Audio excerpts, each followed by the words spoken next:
नून league और peoples party में शराकत इक्तदार का फार्मूला तय पा गया और हुकूमती ओहदों के लिए भी दौड़ शुरू हो गई।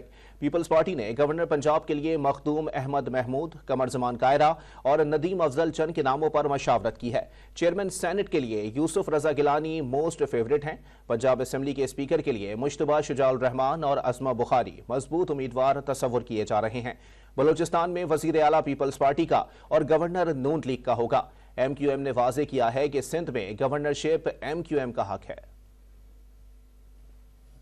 नून लीग और पीपल्स पार्टी में शराकत इक्तिदार तय पाने के बाद ओहदों की दौड़। गवर्नर पंजाब के लिए पीपल्स पार्टी की जानिब से 3 नाम सामने आ गए। मखदूम अहमद महमूद, कमर जमान कायरा और नदीम अफजल चंद के नामों पर मशावरत की गई। स्पीकर पंजाब असेंबली के लिए मुश्तबा शुजाउर रहमान और उज़्मा बुखारी मजबूत उम्मीदवार समझी जा रही हैं। जराये के मुताबिक मरियम नवाज खातून को स्पीकर नामजद करने की ख्वाहिशमंद है। जराये के मुताबिक मलिक अहमद खान को वजीर कानून, सलमान रफी या इमरान नजीर को सेहत की वजारत दिए जाने का इम्कान है। फैसल खोकर को तालीम, बिलाल यासीन को खुराक का कलमदान दिया जा सकता है। जराये के मुताबिक बलोचिस्तान में वजारत आला पीपल्स पार्टी, जबकि गवर्नर का ओहदा मुस्लिम लीग नून को मिलेगा। स्पीकर नून लीग और डिप्टी स्पीकर पीपल्स पार्टी से होगा।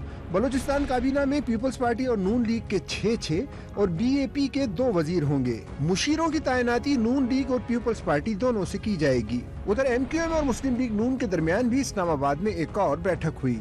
दोनों फरीकैन ने इत्तेफाक किया कि वसाइल, इख्तियारात और इक्तिदार की मुनसिफाना तकसीम को यकीनी बनाने की बुनियाद पर हुकूमत साजी को आगे बढ़ाया जाएगा। उधर MQM रहनुमा मुस्तफा कमाल ने 2 टोक अल्फाज में वाज़े किया कि सिंध में गवर्नरशिप MQM का हक है, इससे दस्तबरदार नहीं हुआ जाएगा।